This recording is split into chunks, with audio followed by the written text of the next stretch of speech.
Everybody. Hope everyone's doing well. Happy Sunday. Another week, charting ourselves through spring. It doesn't feel like spring. It's not like it used to feel. I don't know if you guys agree or disagree with that. Different feel that spring has now, watching most of it from behind the windows. But it's spring nonetheless. And at any given moment, things can start to change for the better. We can start getting out more. A lot of times when we look at life, we have different seasons in our lives. And the seasons are not just weather patterns. Because for those of us that are listening to this from Arizona or from Los Angeles, it's not like your winter is -2 and snowy. It's not weather that creates the season. Seasons are critical because seasons are also times in life. There are times in life that are called winter. Winter is the moments in which you hibernate, where you take it in, where you go home earlier. That's also a mental, spiritual thing as well. There's times in your life where the goal, where the focus of your life needs to be contemplation, thinking, analysis. Did I do the right thing? Was I correct? I'm not talking, I'm not doing, I'm not acting, I'm not working, I'm thinking. I'm reading. I'm planning. That's winter. The opposite end of that is summer. Summer, the days are long, things are warm. There's very little thinking in summer. You know, you see this all the time. The kids come out of school and like the teachers give them like books to read over the summer and like work. And then like on the way out, you know, the teachers are like, yeah, I'm sure if you just read 5 minutes a day, by the time you come back, you'll have read like 6 books. Kids are like, that sounds right. Yeah. Every time you come back to school, kids are like, well, I almost did. And then I didn't. And I tried, but I couldn't. Like, teachers like, have you used your brain once? They're like, well, I think when I was playing sports, I was trying to figure out who was up. So I used math, but outside that, no. Like, who's thinking in summer? Except people that are working. But like, just generally. And the other opposite extreme is summer. Doing, acting, going, trying, failing. Getting on that bike the first time, falling, getting up. Should I jump into the thing? Should I not jump into the thing? Should I go swimming? Should I not go swimming? Should I take the next deep water test? They're extremes. It's extremes in life. Time to hunker in, time to expand. Time to prepare, time to try. In between both of those extremes are ramps. And fall is the ramp in, and spring is the ramp out. And for some reason that is beyond our knowledge, God has held back winter on us. Maybe because he wants us to think more. Maybe he wants that time of contemplation to be stronger and longer. Maybe life has created a summer, 12 months a year, where we're always doing, and not thinking. And God's like, maybe you should be thinking more. I don't know. So we spoke last week about this concept that I want to begin our week around this week. And for those that are joining us for the first time, welcome. For those that are coming back, thank you. And if you want to hear this on demand, we have a WhatsApp group you can subscribe to. You can go to Momentum's Facebook page. You can go to my Facebook page, and this is also on Instagram as well, my Instagram page, and on YouTube. So there's places to watch this if you're seeing this for the first time and you want to go back to the earlier episodes. We're charting a course down of how one, with God's help, grows and becomes who they could be. And we spoke last week about this concept. We began the process last week talking about we don't know who we are. We have an intangible piece of us that we don't fully appreciate. The reason why our eyes are open every morning is not because the body is like connected like a Lego set. And when you like connect the pieces, click, the eyes turn on. It doesn't work that way. The reason why our eyes turn on is because there's an intangible source of energy that we have. Now that intangible source of energy is like a little bit of like a nuclear energy source. that is being contained in a body, but is so much bigger than the body. And in Judaism, we know, and we believe, we've been learning about this, that this is called soul. It's actually a piece of God. God's not an invisible man in the sky. He's energy, divine energy. It's intelligent, divine energy. And we, me and you, have a piece of that energy, that array of it, that is who we are. It's an incredible concept if you think about it, that what we are at our core really is a piece of the divine. The search for God is not really a search for hooking up some invisible king. The search for God really is the search for self, because we are connected in the most deepest way. And what that means is that this world at its core can't contain us. So this suit that we use to walk around with is called a body. And there are some pretty complex parts, and the most complex is the mind. But it's just muscles. It's a suit that we control. Now, if you never think about this, you'll never know it. And you'll start to identify yourself with the suit and not with the source. And this happens all the time. If you put on a uniform every day and someone says, "Who are you?" you will say, "I am a cop." You're not a cop. You are so many things in addition to that cop. But the more you look in the mirror and you identify yourself with the suit that you're wearing, the more confused you are, because all you are is the suit. When in truth, you're so much deeper than the thing that you do. Well, we all are falling into the same trap. We all fall into the trap of, I am my body. I am my mind. And it's because to find your soul, you have to really think about it. You have to really, you don't have to study for years, but you have to think. You have to stop. You have to ask.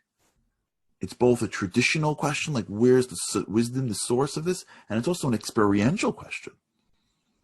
What's that voice? Where's it coming from, telling me to do the right thing when I should be taking? Why does it feel better to be giving than taking? What is that feeling of it? Like it's an addictive feeling when I'm connected to something more than me. Why does that happen for? Who's telling me to be better? As you start to see that there's a piece of you that is beyond your body and beyond your mind even. Your mind is a neuroplastic mechanism that builds and destroys synapses based on your thoughts. It's not who you are. And if it was who you are, you can never change it. You would never be able to control it. You'd never be able to hold back what it wants you to do. You're not a machine. But unless we start thinking this way and start identifying with it, even at the smallest level, we can't give it expression. And on one extreme, you see people like this all the time. They're totally in control. They're totally in control of their emotions, of their desires. They're just totally, they've lived a life and they're like living with that intangible source. Nothing seems to get them. It doesn't mean that they can walk through a wall. They're humans. But emotionally, mentally, spiritually, they're like a rock. And you see people on the other extreme. You could tell them not to do something and they'll just keep on going back and doing it every time. They could be 50 years old. They are mentally developed. They're as mentally developed as an 8-year-old. You put the candy in front, they're off. And that candy could be money or whatever passions or desires that is theirs. And the minute you put something in front of them, they're like, it's just who's the boss? And the reason why this is so critical is because when you realize that you're an intangible energy source, that's who you are. That means that the body that you have is really just a work in progress. Your life's work now is to adapt the body to the soul. And that's hard because the body is not the soul. So it takes time. And you fail a lot. And you learn things along the way. But you never mistake a failure with a lack in your identity. You never say the word I can't, because I can't really means I know who I really am, but you don't. You don't know the extent of your soul. You discover your soul throughout your life. So you have no idea really how deep you are. You have no idea really how strong you are. And the only way you discover it is when you go through life and you start to go, wait, how deep does this thing go? It's like you get this fancy iPhone and you don't really know how it works because you're still like using a rotary phone if you're of that generation. And you're like, what does this thing do? And you just turn on like the phone app and you're like, that's cool. And then you start learning that like you can get videos and record things and take pictures. And all of a sudden you're like, how deep does this thing go? And every day you're like playing around and going, wait, I can download an app and I don't got to print out a boarding pass. Like, wait, I can download something and I can get in a cab that comes into my house. And every day you're learning a new thing about what it's got. And this thing could figure out like how to get somewhere and tell me about traffic if I download this thing called Waze. And like, this is insane. Yeah. It's called an iPhone. It's insane. And if you come from a world where you think a phone sits on your dining room table with holes in it, for those who remember that era, and that's all it does is hello, and you move into a world of a smartphone, the minute you say the word it can't, you're like, what? You have no idea what this thing can do. That's our lives. When we identify with our bodies, when we identify with who we think we are, what we're really doing is putting a cap on what's possible for us. Not because the potential isn't there, but because we won't push for it. I had this conversation with somebody late last week who was upset that they didn't do something and said to me, it's not me. I don't know how to do these things. These people know how to do things, not me. And I'm trying to explain to him that mentality is like the opposite of truth. Maybe you didn't learn it yet. It doesn't mean you don't know how to do something. Maybe that person who knows how to do it grew up in a home where they did that, or followed a mentor that did that, or maybe naturally can do it, but it doesn't mean that you can't do it because you haven't done it till now. When you identify yourself as a finished product called the body, that, by the way, gets older and less capable as time goes on. When you look in the mirror and you see something, and this is who I am, this is what I have, at some point, it starts to get harder. But when you identify yourself with something that is an intangible source that grows every day, what happens is your mentality goes from I can to I don't know what I can do. So if somebody does something better than me, that's something that I can learn from and pick that up. And maybe if I go through the challenge that I need to adapt it to my mind, this energy source can support that and give it expression. And maybe if I failed because I forgot to do something and then felt embarrassed afterwards, the failure actually is very beneficial for my life, because the failure actually gives me real time feedback as to what I want in my life. I got it. This is what I got to figure out how to add. All right, let me do that. How do I get my mind around it? How do I turn it into a habit? There's a lot of strategies. We'll talk about the strategies. If you're with us with God's help for a while, we'll get to the pieces, but just to understand the concept.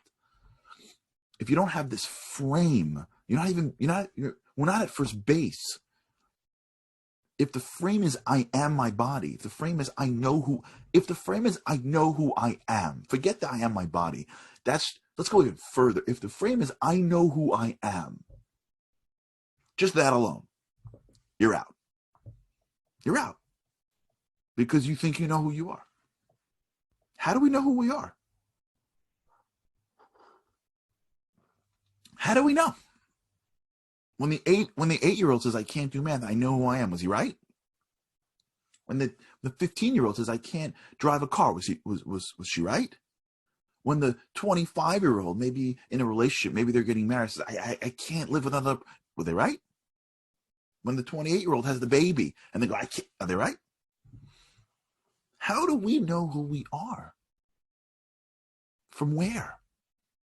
From our memory? Well, how could that be right? You know how you know who you are? This is where faith is critical in study and thinking and contemplation. This is why the winter moments of our lives, the winter moments of our days are so critical.